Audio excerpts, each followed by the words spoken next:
అందరికీ నమస్కారం. ఈరోజు తూర్పుగోదావరి జిల్లా సీతానగరం మండలం ఉండేశ్వరపురం గ్రామంలో Dinavahi news reporter Prashanti conduct చేసిన రచ్చబండ కార్యక్రమాన్ని ఈ వీడియోలో మీకు చూపించబోతున్నాను. అందుకు నాకు చాలా సంతోషంగా ఉంది. ఆ సంతోషంతో I welcome Prashanti and her team. తూర్పుగోదావరి జిల్లా సీతానగరం మండలం ఉండేశ్వరపురం గ్రామంలో దినవహి న్యూస్ ఏర్పాటు చేసిన రచ్చబండ కార్యక్రమం నుండి రిపోర్టర్ ప్రశాంతి పెద్దయ్య. మీ గ్రామంలో ప్రధాన సమస్యలు ఏమైనా ఉంటే చెప్పు. అలాగే అభివృద్ధి గురించి కూడా చెప్పు పెద్దయ్య. అమ్మ, ప్రధాన సమస్య శ్మశానం. మనిషి చనిపోతే రాజమహేంద్రవరం తీసుకువెళ్ళాలి. అందుకు సుమారు 15,000 రూపాయలు ఖర్చు అవుతోంది. మనిషి చనిపోయినందుకు ఏడవాలా లేక 15,000 రూపాయలు లేవు అని ఏడవాలో తెలియని పరిస్థితి. అది ఒకటే కాదమ్మా, గ్రామంలో కొన్ని వీధులలో డ్రైన్స్ లేవు. మురికి నీరు రోడ్లపైన పారుతోంది. అయినా చేసేవారు లేరు. అన్నిటికన్నా ముఖ్య సమస్య, క్రిందటి ప్రభుత్వము ఉన్నప్పుడు సుమారు 9 నెలలు వృద్ధులకు, వితంతువులకు, వికలాంగులకు కొత్తగా పింఛనులు ఇవ్వలేదు. ఇప్పుడు ఈ ప్రభుత్వం వచ్చి సుమారు 16 నెలలు అయినా ఈ రోజు వరకు కొత్త పింఛనులు రాయలేదు. అంటే సుమారు 2.5 సంవత్సరాల నుండి కొత్త పింఛనులు లేవు. ఆ వృద్ధులను, వికలాంగులను, వితంతువులను చూసి జాలిపడడం తప్ప ఏమీ చేయలేకపోవచ్చున్నాము. ఇంకా చాలా ఉన్నాయి అమ్మా, వింటాను అంటే చెబుతాము. ఈ గ్రామంలో అత్యంత ప్రధాన సమస్య శ్మశానం లేకపోవడం. దాని వలన ప్రజలు చాలా బాధలు పడుచున్నట్లుగా తెలుస్తోంది. అల్లగే డ్రైన్స్ లేక కొన్ని వీధులలో మురికి నీరు రోడ్లపైన పారుతోంది. ఈ కార్యక్రమం మీకు నచ్చితే లైక్ చేయండి, కామెంట్స్ పెట్టండి, సబ్స్క్రైబ్ చేయండి. Signing out Prashanthi. ఆగండి ప్రశాంతి గారు, మీరు ఆడవారిని ఇంటర్వ్యూ చేయరా? వాళ్ళు చెప్పేది కూడా వినండి.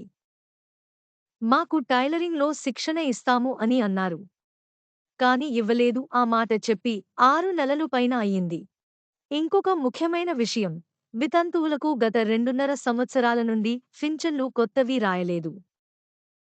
ఒక ఆడదానిగా వారి బాధలు చూడలేకపోవచ్చున్నాను, ఏమీ చేయలేకపోవచ్చున్నాను. ఈ విషయం ప్రభుత్వం దృష్టిలోకి తీసుకువెళ్ళండి. మేము ఆడువారా లేక మగవారా అని చూడం సరోజిని గారు. మేము చూసేది సమస్యని మాత్రమే. మాకు మతాలు, పేదవారా, డబ్బు ఉన్నవారా అన్న విషయాన్ని పట్టించుకోము. మాకు అందరూ సమానమే సరోజిని గారు. ఇక మీరు చెప్పిన సమస్యలను అధికారుల దృష్టికి, ప్రభుత్వము దృష్టికి వెళ్తాము. ఉండేశ్వరపురం గ్రామం చాలా చిన్న గ్రామమే కాదు, చాలా పేద గ్రామం కూడా. అందుకనే అధికారులు, రాష్ట్ర స్థాయి అధికారులు కానీ, జిల్లా స్థాయి అధికారులు కానీ, మంత్రులు కానీ ఎవరు ఈ గ్రామం వైపు చూడరు.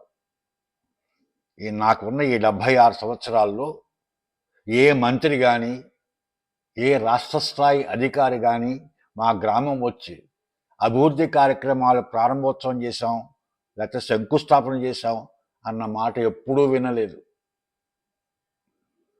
ఇక ముందు వింటానో లేదో కూడా తెలియదు. యువతీ యువకులకి నైపుణ్య శిక్షణ ఇప్పిద్దాం, వాళ్ళకు ఉపాధి కల్పిద్దాం అన్న కార్యక్రమాలు కూడా ఎప్పుడు మా గ్రామంలో చేపట్టలేదు. ఇంతకు ముందు ఎప్పుడు కనీసం ఈ Dinavahi news reporter Prashanti conduct చేసిన రచ్చబండ కార్యక్రమం ప్రభుత్వం దృష్టిలోకి వెళ్ళి ఇప్పుడైనా ఒక మంత్రి గారు కానీ, ఒక రాష్ట్ర స్థాయి అధికారి కానీ మా గ్రామానికి వచ్చి అభివృద్ధి కార్యక్రమాలు, శిక్షణా కార్యక్రమాలు జరిపిస్తారని ఆశిస్తున్నాను. మా గ్రామంలో అనేక సమస్యలు ఉన్నాయి. వారు చెప్పినవి ఇంకా చాలా తక్కువ, ఇంకా చాలా సమస్యలు ఉన్నాయి. ముఖ్యంగా పీజీఆర్ఎస్లో కంప్లైంట్ కూడా చేశాం. మా గ్రామంలో కొంతమంది వికలాంగులు గత 15 సంవత్సరాల బట్టి మంచం మీదే ఉన్నారు. వాళ్ళకి 6,000 రూపాయలు కాదు, వాళ్ళకి 15,000 రూపాయలు పింఛన్కి అర్హులు అని చెప్పి మేము స్వయంగా కంప్లైంట్ చేసాం మేమందరం కలెక్టర్ గారికి, ప్రభుత్వానికి. కానీ ఇంతవరకు చర్యలు లేవు.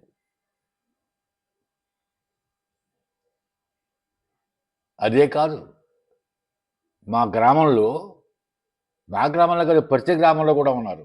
నాగళ్ళ మీద ఆధారపడి ఉన్న కొంతమంది ఇంకా ఉన్నారు. ఎంత ట్రాక్టర్లు వచ్చినా ఆ నాగళ్ళను వదలలేకపోతున్నారు. వాళ్ళ వంశపారంపర్యంగా వస్తున్నది.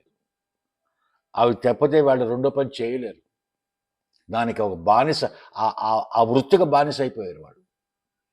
కానీ పాపం వాళ్ళ జీవిత విధానం చూస్తే చాలా బాధ కలుగుతుంది. ఇంత ఇదివరకు ట్రాక్టర్ లేని క్రితం వాళ్ళకి కనీసం 8-9 సంవత్సరంలో 8-9 నెలల పని ఉండేది. అప్పుడు సంసారం సుఖంగా సాగేది వాళ్ళకి.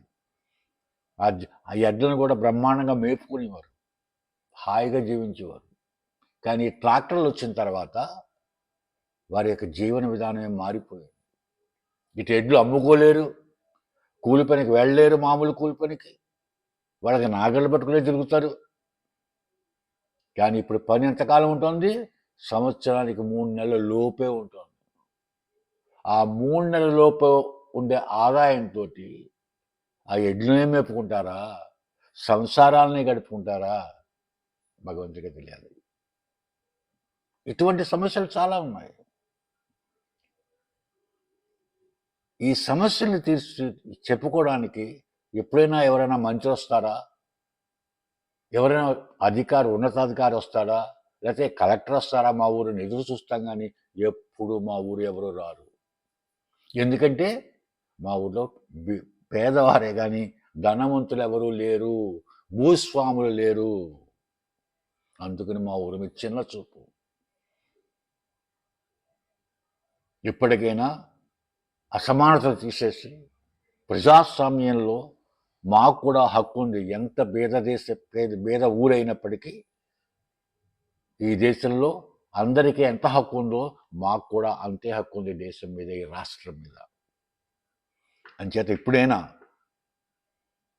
ఉన్నతాధికారులు కానీ, రాష్ట్ర అధికారులు కానీ, మంత్రులు కానీ ఎవరో ఒకరు మా గ్రామం ఇచ్చేసి సందర్శించి మా గ్రామంలో ఉన్న సమస్యలు ఏంటో తెలుసుకుని ఆ సమస్యలను తీర్చి మా గ్రామంలో అభివృద్ధి కార్యక్రమాలు మొదలు పెడతారు,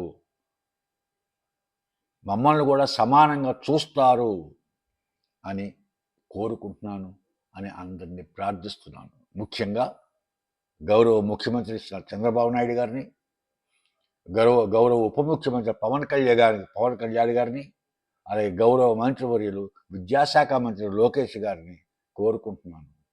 మా ఊరు రండి, మా ఊరు సందర్శించండి, అభివృద్ధి కార్యక్రమాలు మా ఊరు కూడా చేయండి, మా ఊరి సమస్యలను తీర్చండి అని కోరుకుంటూ, ఇదే సమయంలో మా గ్రామంలో రచ్చబండ కార్యక్రమం నిర్వర్తించిన Dinavahi news reporter Prashanth and టీంకి అభినందనలు తెలుపుతున్నాను. ఈ కార్యక్రమం మీకు అందరికీ నచ్చుతుందని, ఆ నచ్చిన విషయాన్ని కామెంట్స్ రూపంలో మీరు అందరూ తెలియపరుస్తారని ఆశిస్తున్నాను, అందరినీ ప్రార్థిస్తున్నాను. అలాగే ఈ ఛానల్ని సబ్స్క్రైబ్ చేస్తారని కూడా ఆశిస్తున్నాను, అందరినీ కోరుతున్నాను. జై హింద్.